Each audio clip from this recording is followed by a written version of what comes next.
Euroregione.news.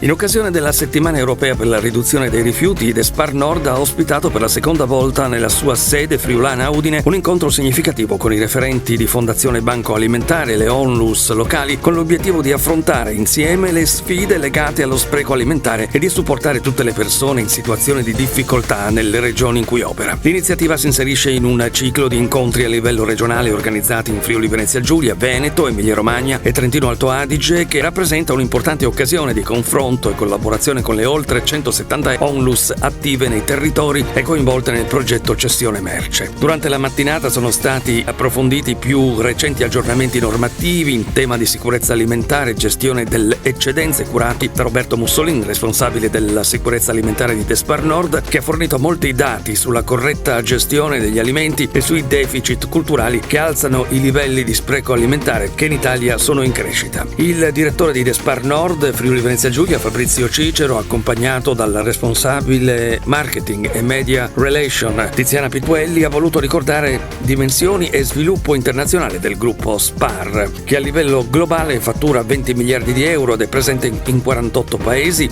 con Spar Austria al primo posto per fatturato e Despar Italia al terzo con 4,4 miliardi di euro. Di questi ben 2,7 miliardi sono prodotti dai 554 punti vendita di Despar Nord tra Friuli Venezia Giulia, Trentino Alto Adige, Veneto, Emilia Romagna e Lombardia. Numeri che rendono l'idea di quale possa essere il risultato che si produce dalla collaborazione tra Despar e Banco Alimentare. Solo nel 2023 sono state raccolte 385 tonnellate di prodotti alimentari in eccedenza nei punti vendita a gestione diretta Despar del Friuli Venezia Giulia, per un valore economico complessivo di 2,2 milioni di euro. Ovviamente l'impegno a ridurre gli sprechi alimentari da parte di un gruppo a vocazione industriale non trova sbocco solamente nella donazione, ma anche nell'ottimizzazione della filiera produttiva o distributiva che si sperimentano nell'ambito di una valenza mercantile, come ad esempio i cosiddetti bolloni antispreco di Despar, che consistono nel proporre prodotti vicini alla scadenza con il 50% di sconto. Ma questa iniziativa antispreco ha di fatto contribuito a diminuire il flusso dei prodotti donabili che gli enti caritatevoli affermano di aver registrato? Fabrizio Cicero risponde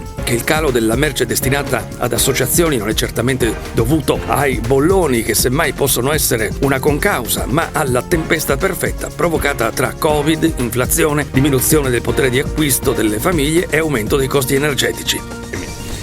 Sicuramente il nostro compito è quello di gestire un'azienda sana, che porti dei bilanci positivi, che ci permetta di continuare ad investire sul territorio, ad aprire nuovi punti vendita ed assumere nuove persone e questo è sicuramente il primo obiettivo che noi abbiamo. È chiaro che all'interno della nostra filiera ci sono anche le difficoltà dovute alla non utilizzo totale di tutto il prodotto che noi mettiamo in vendita. Per ovviare a questo, nella logica di un'economia circolare, abbiamo iniziato ormai da 20 anni a donare tutte le merci che, pur essendo ancora commestibili, non possono essere messe in vendita perché abbiamo delle regole molto rigide. È vero che l'attenzione verso la gestione del prodotto è sempre più migliorata nel tempo, come dici tu, anche grazie alle tecnologie. Il nostro obiettivo è sprecare il meno possibile. Sprecare il meno possibile significa cercare di ordinare bene le merci, esporre bene le merci e vendere tutte le merci che abbiamo a scaffale. Questo fisiologicamente non è possibile e quindi quello che non può essere venduto viene donato. È chiaro che più si alza l'attenzione nella miglior gestione e più si abbassano le donazioni. Però abbiamo visto che nel tempo è cambiato leggermente, ma l'ottimizzazione credo ci sia già, no? Quindi già oggi la nostra catena riesce a gestire molto bene il prodotto e a donare molto bene il prodotto che rimane e che può essere ancora utilizzato. Però è chiaro che il primo obiettivo dell'azienda è salvaguardare l'azienda, creare business e fare in modo che si possa continuare ad investire su questo territorio.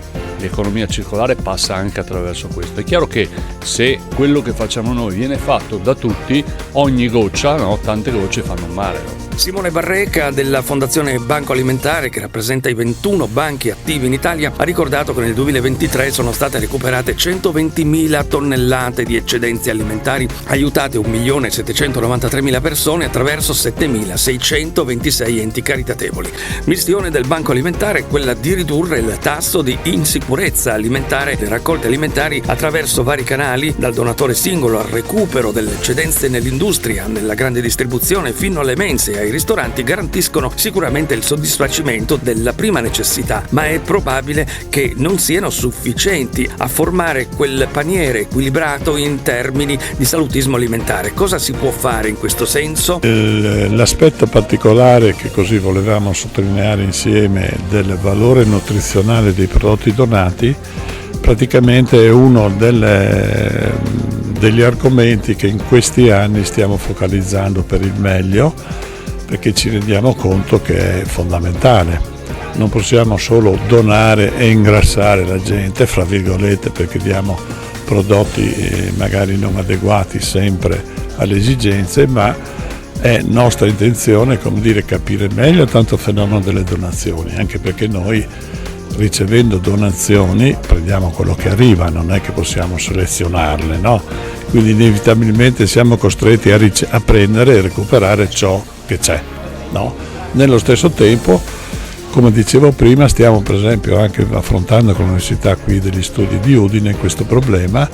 Vorremmo capire, perché è un filone appunto che stiamo focalizzando in questi ultimi 2 anni, il valore nutritivo di ciò che doniamo, per vedere poi, come dire, di poter aggiustare la mira, cioè capiamo che non diamo mai frutta, faccio per dire, andiamo a cercare probabilmente di più questo tipo di prodotto, quindi questa è una questione fondamentale che ci sta molto a cuore, perché vorremmo che oltre che aiutare anche garantire il più possibile la qualità degli alimenti, la varietà e quindi l'aspetto nutrizionale, e in questo senso ci stiamo imbarcando in questo filone, studiando un po' il problema e poi vedremo se correggere alcune così, modalità anche del recupero, ecco. Quindi siete in fase di studio.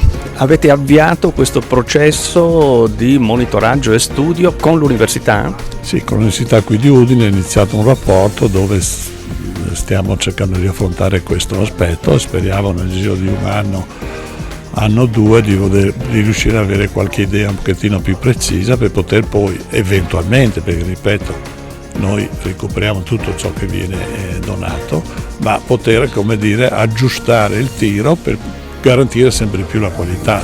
Anche per questo, per dire, non so, il ritiro del fresco, che è questo progetto di cibo dai supermercati, piuttosto che il ritiro di surgelato, piuttosto che l'ortofrutta, sono degli obiettivi fondamentali proprio nel tentativo di dare valore nutrizionale al dono che facciamo ai bisognosi.